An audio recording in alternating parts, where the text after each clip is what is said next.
It's Friday, 24 December. My name's Juan Brown. You're watching the Blanco Lirio channel, and it's time to talk about the tragic mid-air collision of the Cessna 208B Martinaire Cargo Master aircraft and the collision with the powered Paraglider near Houston, Texas.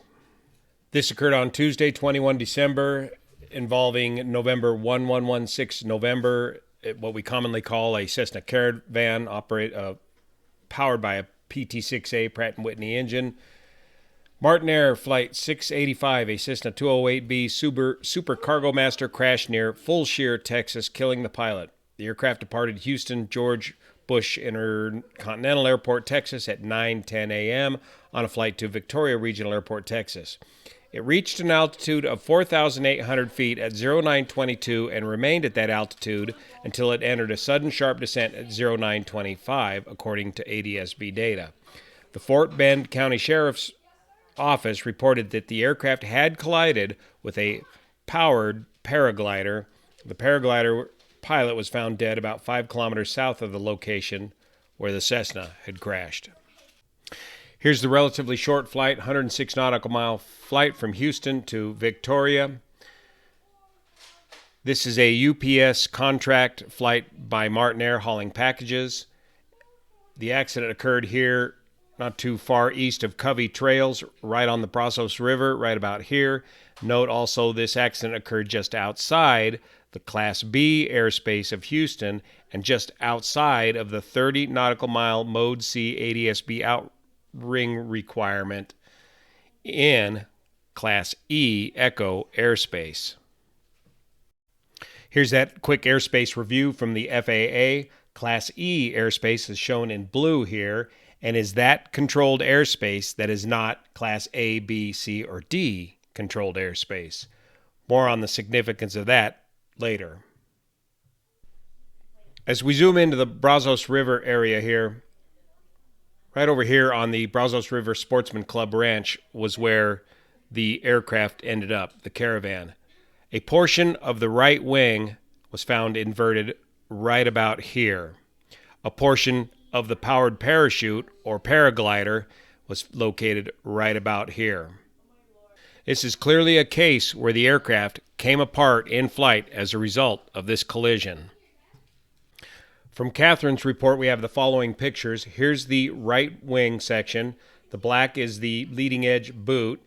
Here's the wingtip and the strobe light. Here's the aileron and the aileron trim tab and the wicks, the static wicks. So this is the right wingtip laying in the inverted position, and here appears to be a part of the cage from the paramotor or paraglider. I'm a little confused about the terminology on these paragliders, but I would call this a powered parachute. Here appears to be a portion of the powered parachute. I assume this is the main parachute, the one with the color, and this would be a reserve emergency parachute here. Here's where the aircraft ended up in the circular drive.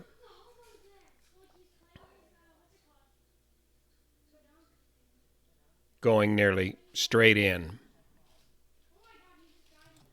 If we compare this section of wing to an example of a Cessna Caravan, we can see just how much of this wing was lost. Here's a good example of a view of the right wing of the Cessna Caravan, even though this is an example of an electric version they're working on over in France. You can see the aileron trim, and this wing was severed somewhere right about up here by the pitot-static boom, separating nearly half of the right wing from the Cessna Caravan. That's an unsurvivable amount of structural damage to this aircraft. With this much wing missing from the Cessna Caravan is just going to roll hard to the right, and you will not have enough control authority on the remaining aileron to stop that roll.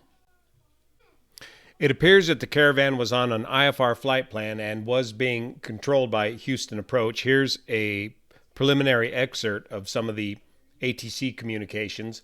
Houston Approach, Martech 685, good morning, radar contact. This is Houston Approach talking again. 30 direct Victoria will enable Martech 685. Martech 685 says, I just want to confirm you wanted me at 5,000 feet for opposite direction traffic. Houston approach. At 5 for now, and I'll have higher in just a bit here. Martech 685. Then later, Houston approach clears Martech 685. Climb and maintain 6,000 feet. So he's heading to the west, and west is best, even is better than odd, on an IFR flight plan above 3,000 feet. Yeah, you should be flying even altitudes.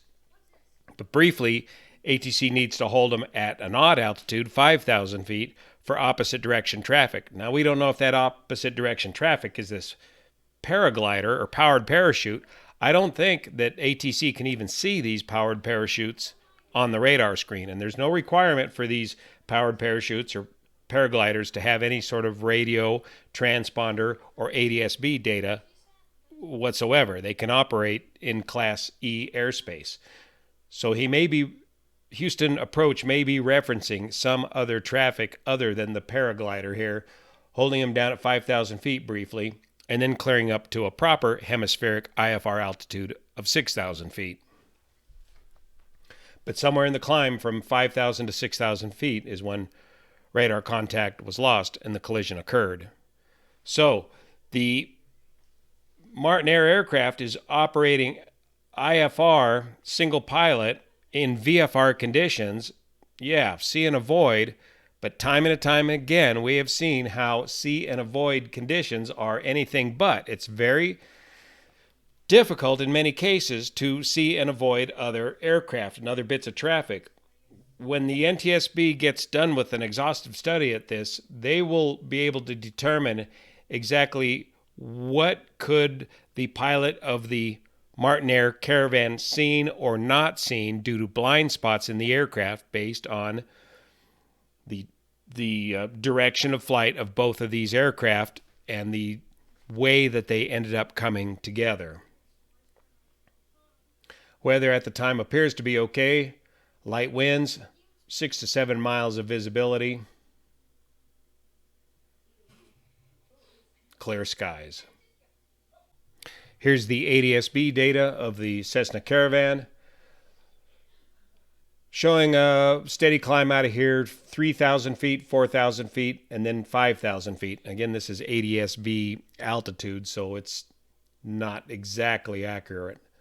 And it looks like he's got the autopilot on, just based on the straightness of this line. And again, this accident tragically occurred just outside of the Class Bravo airspace. What that means is the powered parachute cannot go in Class Bravo airspace, and he knows it, but he can operate in this Class E airspace. It's a pretty high altitude to be operating a powered parachute, but they can easily get up to those sort of altitudes. And this is something that we're always beat up on in the Part 121 airline industry, is for us in the airlines, they do not want us cutting the bottom edges of this Class B airspace. The Class B airspace, these different rings here, are shaped like an inverted wedding cake, and they want us to remain IFR inside the Class B airspace to avoid situations just like this, because your highest traffic potential, mid-air potential problem is just outside of busy airspace like this in Houston, where you have several private airports in the area backing right up against Class B airspace where they cannot operate.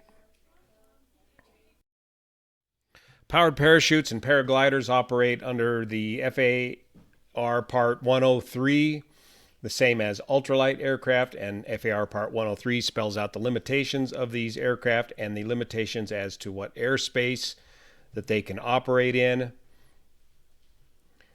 No person may operate an ultralight aircraft vehicle in Class A, B, C, or D airspace. So you're okay in Class E as long as it's not designated for an airport unless you have permission. It also spells out the visibility requirements. My preliminary review of this looks to me like the paraglider, though he was up at a high altitude, was in was not in the wrong as far as his use of airspace or the use of that vehicle. But it was up at a fairly high altitude, which they can do. And remember, too, the paraglider has the right-of-way as he is the slower vehicle. Here's an example of what these powered paragliders look like. It's a soft wing, parachute wing, airfoil wing, and it's powered by a small two-cycle engine with a typically wooden or composite pusher propeller that propels you along, like Tucker Got on YouTube. So as a preliminary look at this, I don't see that anybody is particularly at fault in this accident. It just appears to be a terrible, terrible accident of being at the wrong place at the wrong time, but it needs to serve as a stark reminder of the hazards of operating within the boundaries, near the boundaries of busy Class B airspace, as it tends to collect a lot of VFR traffic. Thanks so much for your support of this channel, especially over on Patreon that make this content possible. We'll see you here.